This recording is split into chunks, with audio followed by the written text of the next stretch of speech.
Ma'am ma'am आप इतने बड़े इंस्टीट्यूट में पढ़ाते हैं, आप प्लीज़ मुझे पढ़ा दीजिए, आपका बहुत नाम सुना है मैंने। ठीक है, कल से आप इंस्टीट्यूट आ जाओ। हाँ, मैम मैंने अभी अंदर बात की है, वो 2 लाख रुपए मांग रहे हैं 1 साल के, और मेरे पापा तो जैसे तैसे सब्जी बेचकर घर चलाते हैं, मैं फीस नहीं दे पाऊंगा मैम। आप प्लीज़ मुझे अपने घर में कैसे भी पढ़ा दीजिए, आपकी बहुत मेहरबानी होगी। बट हमको ना ऐसे इंस्टीट्यूट के बाहर पढ़ाना अलाउड नहीं है, हम नहीं पढ़ा सकते किसी को। मैम प्लीज़ आप ये देखिए ना, मैंने 10th और 12th में अपनी मेहनत से टॉप किया है, और अभी मैं IIT की प्रिपरेशन कर रहा हूँ, तो आपकी हेल्प बहुत ज़्यादा ज़रूरी है मैम मेरे लिए।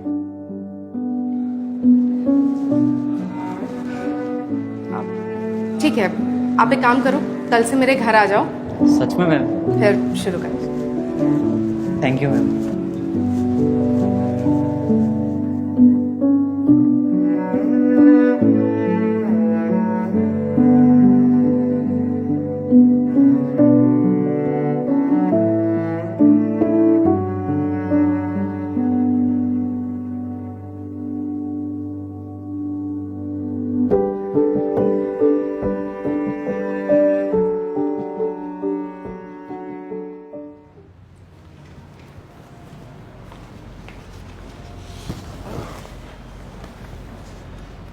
प्रज्ञा, हाँ, तुम्हें नहीं लगता कि तुम आजकल कुछ ज़्यादा ही इमोशनल डिसीजंस ले रही हो?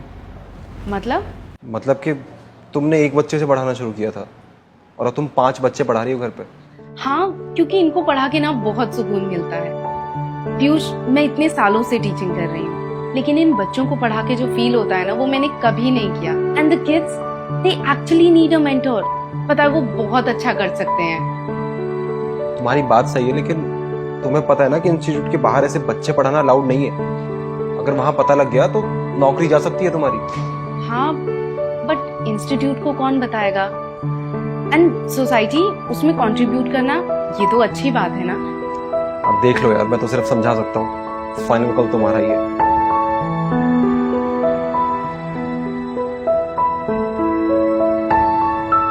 प्रज्ञा जी, सुनने में आ रहा है आपने ट्यूशन सेंटर खोला है अपने घर पे। अरे नहीं सर, मैं बस सैटरडे संडे को टाइम निकाल कर उन बच्चों की हेल्प कर देती हूँ जो इतने बड़े इंस्टीट्यूट में पढ़ना अफोर्ड नहीं कर पाते। अच्छा, तो फिर तो हमारे इंस्टीट्यूट के सारे बच्चों को आपके यहाँ पढ़ लेना चाहिए, और यहाँ फीस देने की उन्हें कोई ज़रूरत नहीं।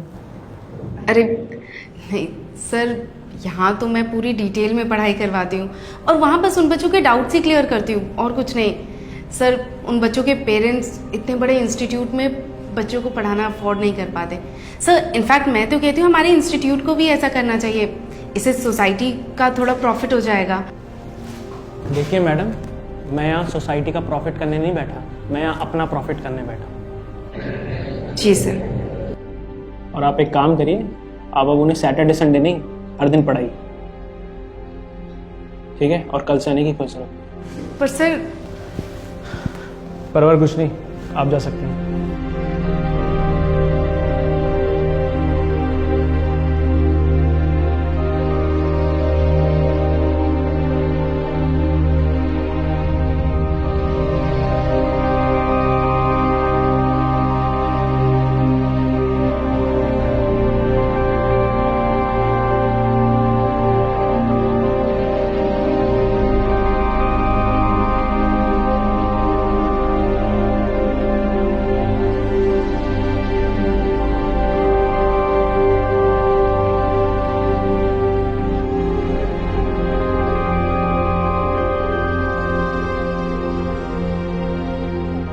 प्रज्ञा, आप लोग इसे नोट करो।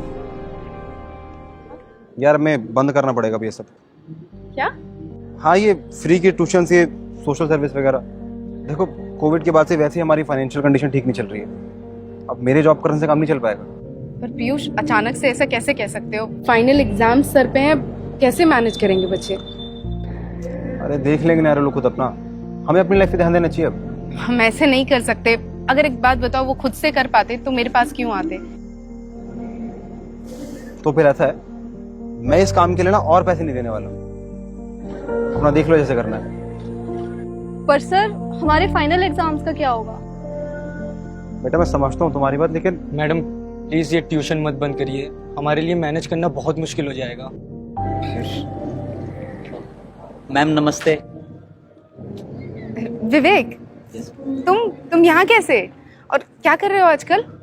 वो मैम आईआईटी खड़गपुर से इंजीनियरिंग करने के बाद मेरा गूगल में प्लेसमेंट हुआ, वो भी 50 lakhs का। और आज लाइफ में जितना भी अचीव किया है सब आपकी वजह से किया है मैम, तो सोचा मिलने चला हूँ। नहीं, तुम्हारी मेहनत है ये सारी। ठीक है मैम, अब हम चलते हैं क्योंकि अब तो आप हमें पढ़ाओगे नहीं। आप क्या हुआ मैम? अब एक्चुअली कोविड के बाद से घर की फाइनेंशियल कंडीशन ठीक नहीं है, तो अब इसी वजह से हमें ये ट्यूशंस बंद करनी पड़ रही हैं। नहीं नहीं मैम, आप ऐसे मत करना। पहले जब मेरे पास पढ़ने के लिए पैसे नहीं थे तब आपने ही मेरी मदद की थी, और अगर आज आप प्रॉब्लम में हो तो मेरा फर्ज बनता है मैं आपकी हेल्प करूं। क्या मतलब? मतलब ये मैम, आपकी कोचिंग क्लासेस का जितना भी खर्चा होता है वो सब मैं उठाऊंगा। आज से कोई भी बच्चा एजुकेशन से दूर नहीं रहेगा। वाह, thank you Vivek. Welcome ma'am. I think education and knowledge cannot be sold and bought like a commodity. If we can share it, then we can build a beautiful society. Khuda Hafiz and stay positive. If you are going through any psychological or relationship problem, then you can join our positivity group by the name of Nijo Positive. It's a community counseling group wherein you can submit your problems anonymously and people in the group will try to solve it or support you with positivity. The link is in the description below. Thank you. Bye-bye.